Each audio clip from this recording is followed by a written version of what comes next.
Bonjour aux lecteurs de notre chaîne YouTube et au membres du forum de rcmac.com. Alors on se retrouve pour la 9e vidéo sur le montage du Big 8 SL version Baja avec enfin pas mal de petites modifs et un moteur brushless. Alors dans la vidéo 8 j'avais dit ah ben là ce coup-là c'est la dernière. Sauf que bien sûr, comme au fur et à mesure j'ai de nouvelles idées, des trucs comme ça, il va falloir prolonger encore de 2 vidéos. On ira jusqu'à la vidéo 10. Donc pour la vidéo 9, on va continuer à... Là, ce qui trompe un peu, c'est qu'on voit la voiture terminée. Enfin, quand sera terminée, ce sera ça. D'ailleurs, j'aime bien. Moi, franchement, je la trouve chouette. L'amortissement, il est sympa, tout. Je suis pressé d'aller la faire rouler. Dans cette vidéo, il fallait que je travaille encore sur tout ce qui est fixation de la batterie. Ça, je vais le modifier. Vous allez voir, on va faire un système qui est beaucoup plus rapide, plus simple. Pas mal de choses. Tout ce qui est fixation aussi, carrosserie, on va commencer à bosser dessus. Et dans la 10, on fera tout ce qui est la carrosserie. On finira comme ça. Donc voilà le programme. Allez, on attaque tout de suite la vidéo 9 et on va descendre dans mon atelier. Alors, j'avoue que j'ai fait la vidéo d'accueil comme ça de présentation après, et quand j'ai visionné les vidéos c'était pas génial parce qu'en bas j'ai pas beaucoup de lumière, c'est une lumière artificielle et donc l'image sera pas fantastique, mais enfin je suis allé bosser en bas, vous allez voir, c'est là que j'ai fait toutes mes dernières modifications. Allez go, on attaque tout de suite. Et là je suis descendu dans mon atelier, c'est pour ça que la lumière elle est moins bonne. Pour finaliser notamment la fixation de la batterie. Alors j'ai pas mal tâtonné, donc là les amortisseurs donc c'était monté, pas de problème, là j'ai monté avec donc les fixations NXT, mais il y a des petites choses qu'il faudra qu'on revoie par la suite. Alors pour la batterie, moi ça me convenait pas, pour déjà une raison, les sangles, c'est vrai que si la sangle on veut la démonter, la changer, faut démonter la platine, parce que vous voyez ça passe juste là. Et en plus, si la batterie est plus haute, parce que là on va utiliser des 2S et pour les essais des 3S, c'était un peu limite la taille des sangles. Alors j'ai dit, je vais faire une barrette comme sur pas mal de voitures de compétition. Donc j'ai pris des plots, pareil, j'ai pris dans la banque de pièces NXT, ça c'est les fameux plots du kit Rally Game NXT, un huitième. Alors si vous suivez mes vidéos régulièrement, je les ai utilisés pour plein de voitures. Ça vous le trouverez sur le site à Cyril, ça vaut je crois 13-14 euros. Il y a plein de plots, il y a plein de fixations, des circuits, tout ça. Avec un sachet, je crois que j'en suis à 3-4 voitures avec le même sachet. Donc c'est quand même très économique et très pratique. Alors je les ai un peu raccourcis. Et c'est réglable en hauteur. Déjà, je trouve que c'est plus rapide, c'est plus sécurisant. Il me reste juste à mettre un petit peu de mousse.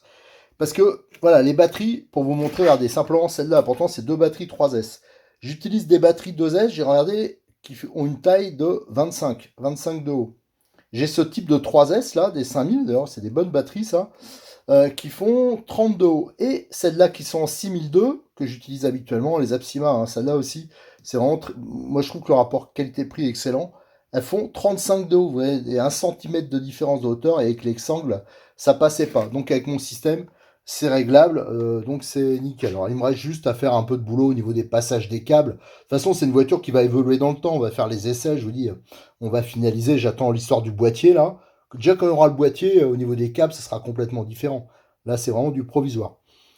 Donc voilà, les batteries, j'ai mis un peu de temps, mais c'est fait. La barrette, elle est en époxy de 2 mm. Au niveau de l'amortissement, là, j'ai pas encore réglé.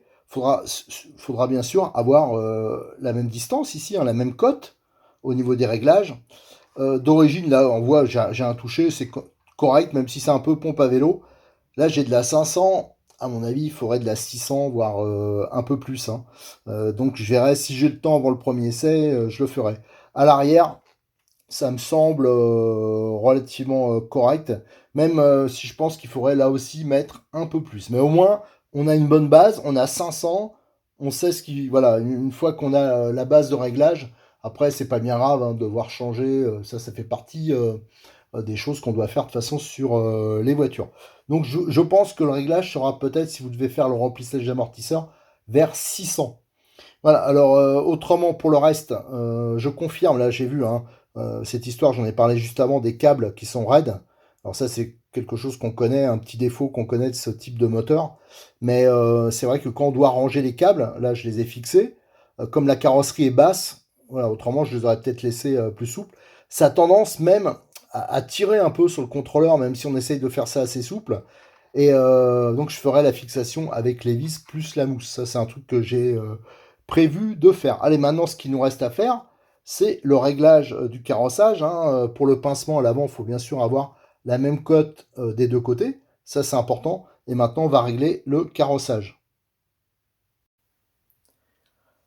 Alors, on va régler le carrossage. Alors, le carrossage, il y a le positif et le négatif. Alors, le positif, c'est quand les roues, elles s'ouvrent vers l'extérieur. Ça veut dire, regardez, par exemple, comme ça. Voilà, là c'est le positif, et le négatif c'est quand ça rentre vers, c'est à l'intérieur de la voiture. Donc tout ça on le règle avec cette biellette. Je rappelle que les biellettes, je les avais mis dans le même sens, hein, le repère, il y a le pas à droite et le pas à gauche. Donc ça permet de tourner, voilà, par exemple, pour là on a repéré le pas, c'est le pas normal, hein, de ce côté. Donc si on visse là, on va réduire la taille de la biellette, et dans l'autre sens ça sera la même opération à faire. D'origine, ils ont mis une biellette dans un sens, une biellette dans l'autre, comme toutes les voitures d'ailleurs. Et moi, je trouve pas ça pratique. Ça, donc, c'est un réglage. Il faut faire attention quand vous le réglez. Il faut une clé de 4, voilà celle-ci. Et il faut, si possible, tenir en même temps la chape, hein, autrement vous risquez de les déboîter. D'origine, alors moi j'ai déjà un peu réglé. D'ailleurs, j'en ai mis un peu trop peut-être. Voilà, je le mets à peu près les triangles droits. Alors ça, c'est pas vraiment ce qu'on fait vraiment en compétition, tout ça. Là, je vous dis vraiment pour une utilisation loisir, hein. Et faut avoir, vous voyez, j'ai à peu près, moi j'ai mis triangle droit, 2 degrés de carrossage négatif. Et quand on appuie, vous allez voir qu'il y a une variation, hein. Ça prend du carrossage. Alors, ce qui fait prendre le carrossage, en fin de compte, c'est la longueur et l'ancrage de la biellette supérieure. On voit ici, il y a 2 points d'ancrage. Souvent, sur les voitures de compétition, voire des MP10, voire un NXT RR ou même RTR, vous avez 4, 6, 8 points d'ancrage. Là, et au côté fusée, vous avez souvent aussi plusieurs points d'ancrage. Et c'est ça qui permet de faire varier la géométrie de la voiture, hein, que ce soit le train avant ou le train arrière. Donc, on va faire ça à l'arrière, et on va aussi le faire à l'avant. À savoir qu'à l'avant, sur cette voiture, la prise de carrossage est quand même assez importante. Alors il faut quand même faire un... Voilà, faut pas non plus que ça prenne des angles monstrueux, mais surtout, à aucun moment, faut qu'il y ait un carrossage positif. Carrossage positif, ça va avoir tendance à réduire la voie, et à faire des voitures qui vont partir en plus en casquette. Généralement, c'est pas un carrossage vraiment très bon. On retrouve ça sur des vieilles voitures anciennes, notamment la RD R8, des choses comme ça prend des angles pas possibles. Mais maintenant, sur les voitures modernes, hein, c'est beaucoup mieux guidé, beaucoup mieux conçu d'origine. Alors maintenant, ce qu'il nous reste à faire, alors oui, pour régler, hein, ce carrossage, je rappelle, voilà, j'ai sorti différents types d'équerres. Ça, c'est une équerre de mécanicien, enfin voilà, qu'on utilise notamment pour tracer sur les tôles, les choses comme ça. C'est vraiment la petite équerre de bricoleur. Ça vient de chez Lidl, ça peut tout à fait convenir. Autrement, il y a aussi des équerres de ce type avec le réglage de l'angle. Mais il y a aussi des bancs carrément. Alors en loisir, ça servira à rien. Mais celui qui veut se faire plaisir, il y a des bancs de réglage complets qui permettent d'ajuster précisément tout ce qui est carrossage, pincement. Enfin, voilà, à l'occasion, un jour, j'essaierai de m'en payer un. J'en ai un en piste, hein. Ça, je pourrais vous le montrer si on a un 8ème piste. J'utilisais ça, moi, sur à l'époque, quand je courais en compétition, c'était avec des Mugen, des MRX2, pour ceux qui ont connu, et j'avais un banc de réglage, je pense, UDI, si mes souvenirs sont bons. Allez, maintenant, ce qu'il nous restait à faire, c'est le montage de l'aileron.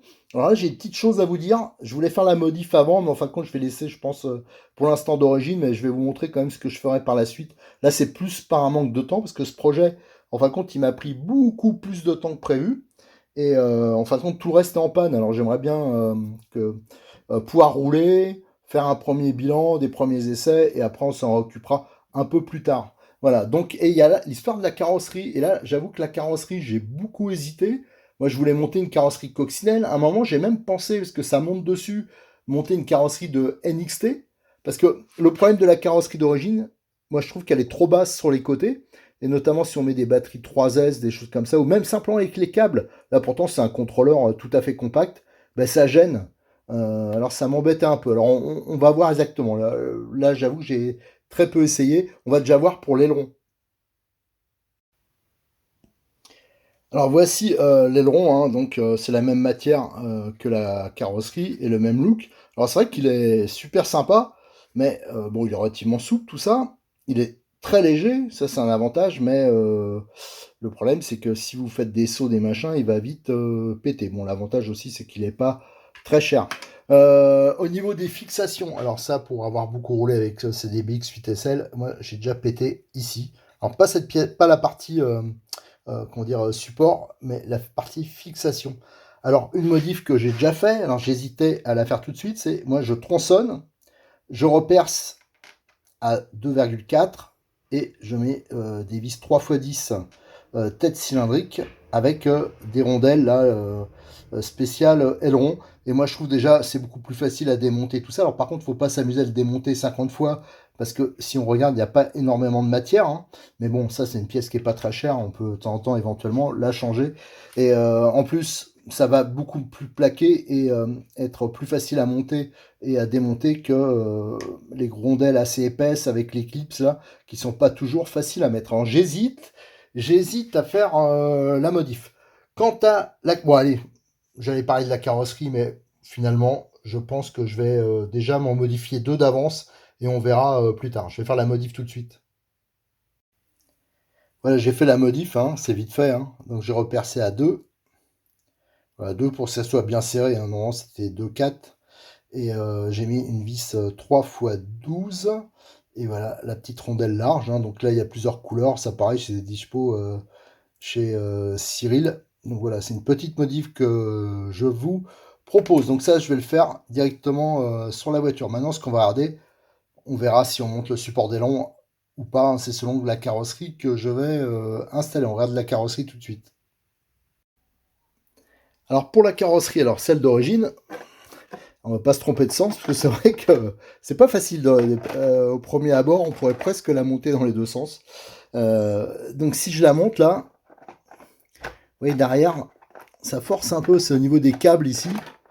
Ça gêne. Alors soit il faut que je remonte un peu la carrosserie. Donc là, ça demande quand même un peu de boulot, hein, parce qu'il faudrait faire un plot spécial à l'arrière. Mais là, le plot il gêne, les câbles ils gênent. En fin de compte, je trouve qu'elle est trop basse. Alors ça va avec les toutes petites batteries. Mais alors si je monte en plus la batterie 3S, ça sera vraiment problématique. À l'avant, ça irait à peu près. Le problème, c'est que si je veux remonter les plots, la modif, elle est pas bien balèze. En plus, ça me permettrait de mettre des plots un peu plus gros, un peu plus solides. Mais ça m'oblige à redémonter la platine. Je vous avoue que là, je suis un peu... voilà. Voilà. J'aimerais bien que ça se termine. J'avais prévu, alors ça c'était prévu, de monter une carrosserie de ce type. Alors là, bien sûr, elle n'est pas découpée pour, mais je voulais monter une carrosserie type... celle-là, c'est sûr qu'elle est charcutée. Donc c'est peut-être pas le bon exemple. Mais une carrosserie type Baja. Comme ça, j'aurais pas monté d'aileron même carrément. Et je sais que ça marche très bien. Autre solution, hein, pour ceux qui veulent, ça monte, hein, une carrosserie de NXT. Ça monte, je vais pas dire en lieu et place, mais quasiment quoi. Il y aurait juste, ouais, ça c'est celle de mon RR. Vous voyez, il n'y a pas grand chose à faire. Même les plots, ils tombent presque dedans. Ouais, mais ils tombent même dedans, regardez. Les plots là et là. Par contre, bien sûr, les plots sont trop petits. Donc ça, c'était une solution aussi. Et là, bien sûr, il y a beaucoup plus de place en dessous. Alors, ce que je vais faire, là, on est le soir, il est tard. J'en ai un peu marre, je vous l'avoue. Je verrai ça demain matin. Alors, je vais peut-être tenter, parce que la carrosserie d'origine, bah, l'avantage, j'aurais pas à peindre. Parce que si je prends une nouvelle carrosserie, déjà, ça fait des frais. Bon, celle-là, je peux toujours la revendre pour celui qui a une voiture qui utilise d'origine. Mais je me demande si je la montais un peu. Faudrait que je monte en fin de compte la batterie 3S la plus haute et que je regarde de combien faudrait la surélever et comment, voilà, faudrait que je fasse une pièce, faut que je regarde ça. Allez, je m'attaque à ça et quand ça sera terminé au niveau fixation, je reviens vers vous. Ce que je vais faire déjà, en premier, je vais monter l'aileron parce que finalement, on va laisser une carrosserie classique pour l'instant. Donc, je vais monter l'aileron modifié. Voilà, l'aileron modifié, le support d'aileron modifié et assemblé, hein, et vous voyez, hein, la fixation, moi, je trouve que c'est beaucoup plus facile et surtout c'est voilà, c'est plus solide. Et là, en cas de gamelle, bah, c'est l'aileron qui se modifiera, mais ça évitera de péter les plots. Alors bien sûr, le trou est un peu plus grand, il faut centrer, hein. Bon, ça c'est des choses un peu basiques à faire. Et les rondelles, bien sûr, il y a plusieurs choix possibles. Donc ça, c'est bon. Allez, maintenant, ce coup-là, je peux m'attaquer vraiment à la carrosserie.